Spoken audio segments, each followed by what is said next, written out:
पौराणिक युग में शांतनु नामक एक सिद्ध साधु थे। इनकी पत्नी भी एक सिद्ध धर्मपरायण स्त्री थी। कहानी उस समय की है जब शांतनु और उनकी पत्नी बहुत वृद्ध हो चुके थे और उनकी आंखों की रोशनी भी चली गई थी। इन दोनों का एक पुत्र था जिसका नाम था श्रवण कुमार। श्रवण कुमार बहुत ही सरल स्वभाव का व्यक्ति था। माता पिता के लिए उसके मन में बहुत प्रेम एवं श्रद्धा थी। वो दिन रात अपने माता पिता की सेवा करता था। अपने माता पिता का बच्चों की तरह लालन पालन करता था। उसके माता पिता भी स्वयं को गौरवशाली महसूस करते थे और अपने पुत्र को दिन रात हजारों दुआएं देते थे। कई बार दोनों एक दूसरे से कहते कि हम कितने धन्य हैं कि हमें श्रवण जैसा पुत्र प्राप्त हुआ, जिसने स्वयं के बारे में न सोचकर अपना पूरा जीवन हम वृद्ध नेत्रहीन माता पिता की सेवा में लगा दिया। जब यह बात श्रवण ने सुनी तो उसने माता पिता से कहा, मैं कुछ भी भिन्न नहीं कर रहा हूँ, यह मेरा कर्तव्य है। जब मैं छोटा था तब आपने मुझे इससे भी ज्यादा अच्छा जीवन दिया और अब मुझे यह सौभाग्य प्राप्त हुआ है कि मैं आपकी सेवा करूं। आप दोनों जो भी इच्छा रखते हैं मुझसे कहें, मैं उन्हें अवश्य पूरा करूंगा। तब शांतनु और उनकी पत्नी कहते हैं, पुत्र श्रवण, हम दोनों की आयु बहुत हो चुकी है। अब जीवन का कोई भरोसा नहीं है।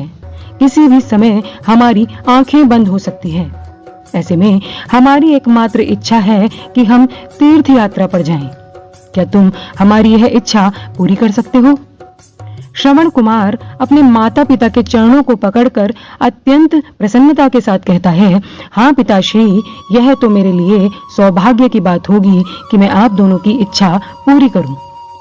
श्रवण अपने माता पिता को तीर्थ करवाने हेतु एक कांवड़ तैयार करता है, जिसमें एक तरफ शांतनु व दूसरी तरफ उनकी पत्नी बैठती है और कांवड़ के डंडे को श्रवण अपने कंधे पर लादकर यात्रा शुरू करता है। उसके हृदय में माता पिता के प्रति इतना स्नेह है कि उसे उस कांवड़ का लेश मात्र भी भार नहीं लगता। उसके माता पिता भी श्रवण को अनेक दुआएं देते चलते हैं। तीर्थ करते समय जब वे अयोध्या नगरी पहुंचते हैं तब माता पिता श्रवण से कहते हैं कि उन्हें प्यास लगी है। श्रवण कांवड़ को जंगल में रखकर हाथ में पत्तों का पात्र बनाकर सरयू नदी से जल लेने जाता है। उसी समय उस वन में अयोध्या के राजा दशरथ आखेट पर निकले थे और उस घने वन में वह हिरण को शिकार बनाने के लिए उसका पीछा कर रहे थे। तभी उन्हें घने जंगल में झाड़ियों के पार सरयू नदी से पानी के हलचल की आवाज सुनाई आती है। उस हलचल को हिरण के पानी पीने की आवाज समझकर महाराज दशरथ शिकार के उद्देश्य से तीर चला देते हैं और उस तीर से श्रवण कुमार के हृदय को आघात पहुंचता है, जिससे उसके मुंह से पीड़ा भरी ध्वनि निकलती है, जिसे सुन दशरथ स्तब्ध रह जाते हैं और उन्हें अनहोनी का आभास होता है। वे भागकर सरयू नदी के तट पर पहुंचते हैं, जहां वे अपने तीर को श्रवण के हृदय में लगा देख भयभीत हो जाते हैं। उन्हें अपनी भूल का एहसास होता है। दशरथ श्रवण कुमार के समीप जाकर उससे क्षमा मांगते हैं।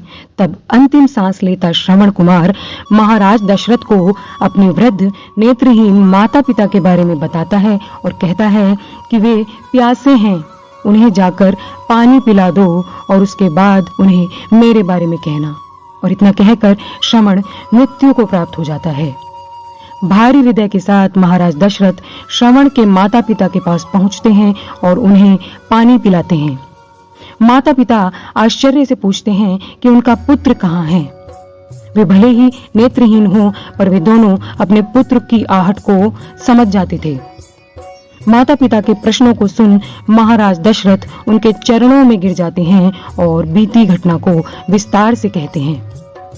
पुत्र की मृत्यु की खबर सुनकर माता पिता रोने लगते हैं और दशरथ से उन्हें अपने पुत्र के पास ले जाने के लिए कहते हैं।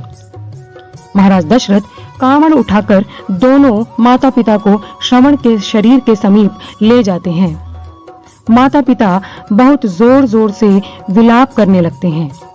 उनके विलाप को देखकर महाराज दशरथ को अत्यंत ग्लानि का आभास होता है और वे अपनी करने की क्षमा याचना करते हैं।